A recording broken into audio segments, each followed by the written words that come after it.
Andhra Jyothi news. ఓట్ల కోసమే ఆ రత్నాలు, ఆ ముసుగులో చేసేదంతా దోపిడీనే. ఇది రూపాయి పావుల ప్రభుత్వం. వైసీపీది వినాశకాలే విపరీత బుద్ధి. టీడీపీ జనసేన వ్యాక్సినే దానికి మందు. వైసీపీ ఓటమి మా కూటమి లక్ష్యం. కేంద్ర ఆశీస్సులుంటాయి అనుకుంటున్నాను. మర్డర్లు చేసేవారు పదవుల్లో ఉంటే దేశభక్తి కలిగిన నాయకులకు ఎందుకు భయం?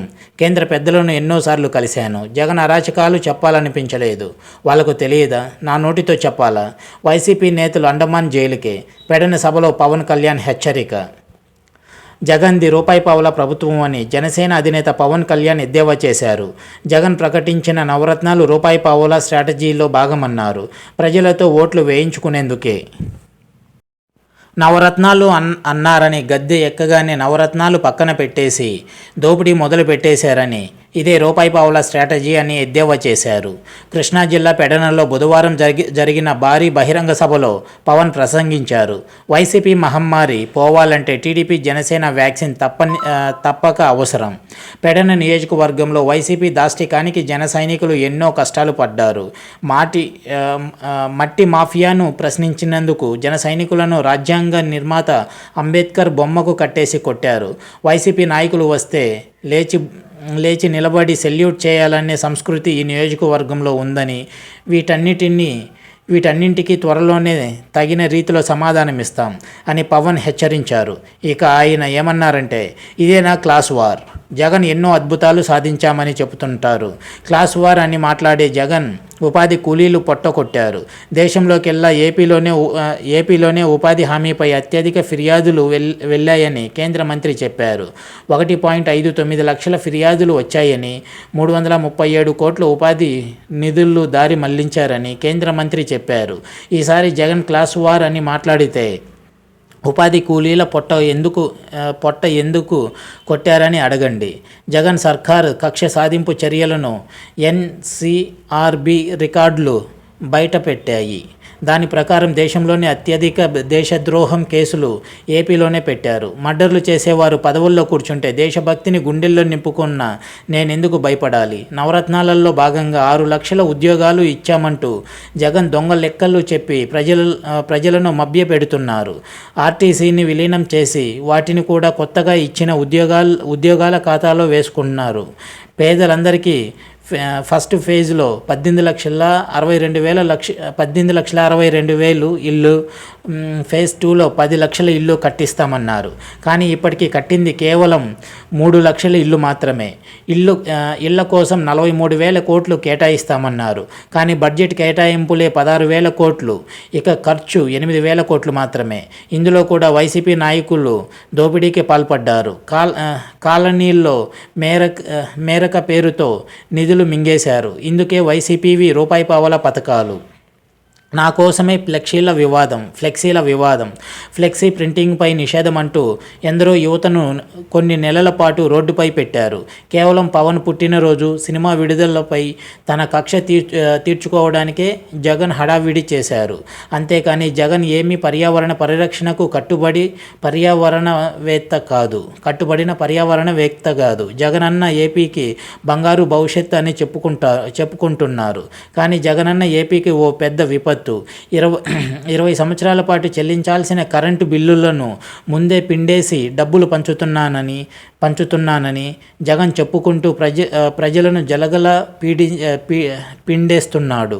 డబ్బులను పంచుతూ ఏదో ఘనకార్యం చేసినట్లు మాట్లాడటం కాదు, ఆర్థిక సాధికారత కలిగించేలా చూడాల్సిన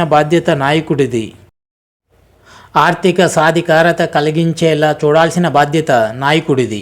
టీడీపీ జనసేన మేనిఫెస్టో అలాగే ఉంటుంది. టీడీపీ వారితో కూర్చొని త్వరలో ఉమ్మడి మేనిఫెస్టో రూపకల్పన చేస్తాం. 2009లోనే ఎంపీ అయ్యేవాడిని. ఏపీలో కులాలకు ప్రాధాన్యం ఎక్కువ. కానీ ఓ నాయకుడిగా నేను కులాలను విడదీయలేను.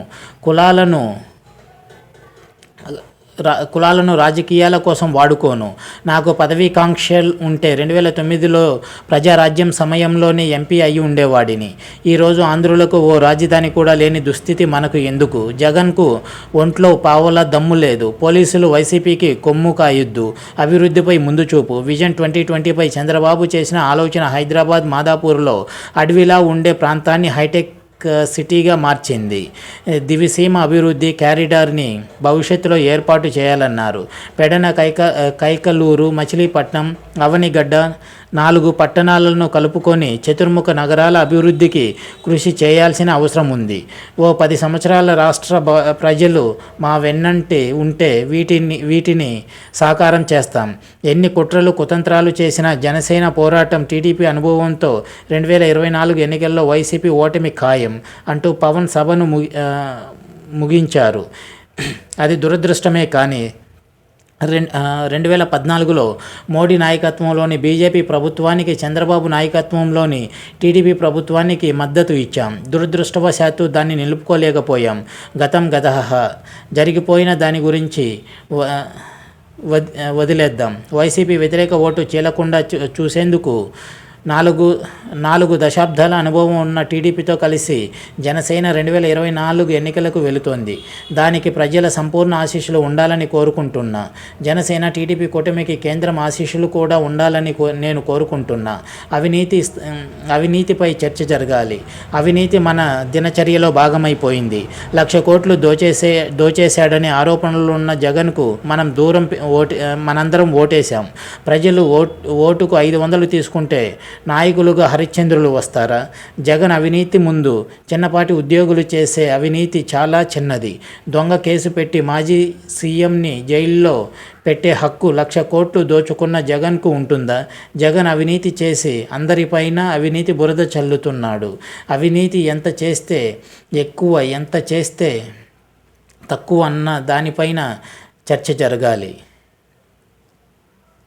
ఏలూరు జిల్లా ముదినేపల్లిలో గురువారం పవన్ కళ్యాణ్ వారాహి యాత్రలో భాగంగా నిర్వహించే బహిరంగ సభా స్థలం విషయంలో పార్టీ నేతలకు, పోలీస్ అధికారులకు మధ్య వివాదం తలెత్తింది.